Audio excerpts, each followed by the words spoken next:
Hello cinema পাগল বন্ধুরা, নিশ্চয়ই সবাই ভালো আছো। তোমাদের সবাইকে আবারও স্বাগতম চলচ্চিত্রের লিখন চ্যানেলের মুভি রিভিউতে, যেখানে আমরা দেশ বিদেশের বিভিন্ন ভাষার বিভিন্ন সিনেমা নিয়ে জম্পেশ আড্ডা দেব।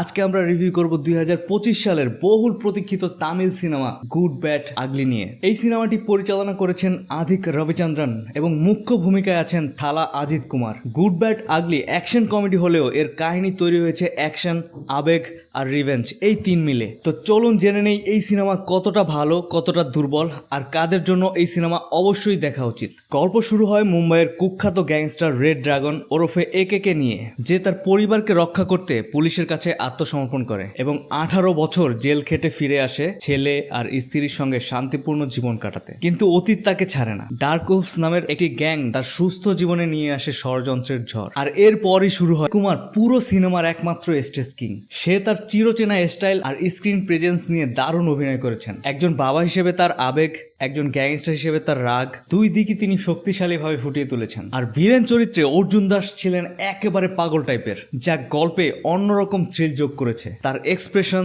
ডায়ালগ ডেলিভারি সবই ছিল মনে রাখার মতো। গুড ব্যাড আগলি অজিতের পুরনো সিনেমার রেফারেন্স, সংলাপের রিমিক্স, নস্টালজিয়াতে ভরপুর। এই সিনেমার সিনেমাটোগ্রাফি আর ভিএফএক্স ছিল বেশ নজরকাড়া। মারামারি, chase scene, slow motion shot সবকিছু ইন্টারন্যাশনাল লেভেলের। কস্টিউম ডিজাইন, আর্ট ডিজাইন, শহরের দৃশ্যগুলো, ক্লাইম্যাক্স ফাইটের সেট সবকিছুতেই নিখুঁত প্রোডাকশন ভ্যালু লক্ষ্য করা গেছে। বিশেষ করে লাইটিং আর ব্যাকগ্রাউন্ড স্কোর সিনেমাটিকে আরো থ্রিলিং করে তুলেছে। সুপ্রিম সুন্দরের কোরিওগ্রাফিতে ফাইট সিনগুলো ছিল বেশ কোরিওগ্রাফিক এবং ভিজুয়ালি গ্র্যান্ড। স্পেন, ইউকে এবং হায়দ্রাবাদের লোকেশনগুলো চমৎকারভাবে পোর্ট্রে করা হয়েছে। ব্যাকগ্রাউন্ড মিউজিক ছিল বেশ ইম্প্যাক্টফুল, যদিও কিছু গানে অতিরিক্ত ওভারড্রামা মনে হতে পারে, তবে ডায়লগের সঙ্গে মিউজিকের মিক্সিং বেশ ভালো হয়েছে। কিছু সিন যেমন একে আর বিহানের মধ্যে আবেগ ঘন মুহূর্তের ব্যাকগ্রাউন্ড মিউজিক মন ছুঁয়ে যাওয়ার মতো।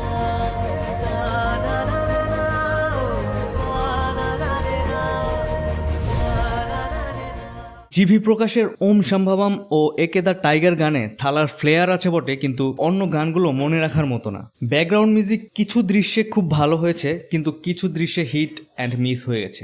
গুড ব্যাড আগলি সিনেমার গল্পে গভীরতা নেই, বিশেষ করে মাঝের দিকের স্ক্রিপ্ট স্লো মনে হতে পারে। প্লট একদমই প্রেডিক্টেবল। কিছু চরিত্রের ব্যাক স্টোরি ভালোভাবে দেখালে হয়তো গল্পের গভীরতা আরো বাড়তো। এছাড়া মহিলা চরিত্রগুলোর গুরুত্ব তুলনামূলকভাবে কম মনে হতে পারে। সংলাপগুলো অনেক সময় নাটকীয় মনে হয়েছে। পুরো সিনেমা যেন ফ্যানদের ম্যাস এন্টারটেইনমেন্ট সার্ভ করতে গিয়ে সাধারণ দর্শকদের ইমোশনাল কানেকশন ভুলে গেছে। সেকেন্ড হাফে অর্জুন দাস আর প্রিয়া ভারিয়ার চরিত্রগুলো যেন তাড়াহুড়া করে লেখা হয়েছে। গুড ব্যাড আগলি পুরোপুরি ফ্যান সেন্ট্রিক একটি সিনেমা। সব মিলিয়ে এটি একটি সম্পূর্ণ প্যাকেজ, যেখানে অ্যাকশন, আবেগ, থ্রিল আর স্টাইল সবকিছু পাওয়া যাবে। যারা অজিত কুমারের ডাইহার্ট ফ্যান তারা সিনেমা হলে নিশ্চয়ই জয়ধ্বনি দেবেন, এবং যারা কমার্শিয়াল তামিল সিনেমার নতুন ঢেউ দেখতে চান তাদের জন্য এটি একটি এনজয়েবল অভিজ্ঞতা হতে পারে। কিন্তু যারা একটু গঠনমূলক গল্প বা চরিত্রের গভীরতা খোঁজেন তারা হয়তো বলবেন ভালো, কিন্তু কিছুটা মিসিং ছিল। আমি অজিত কুমারের বড় ফ্যান। এই সিনেমাটা আমার কাছে খুবই এন্টারটেইনিং লেগেছে। এই সিনেমাকে আমি 10-এর মধ্যে 6 দিতে চাই। তো সিনেমা পাগল বন্ধুরা,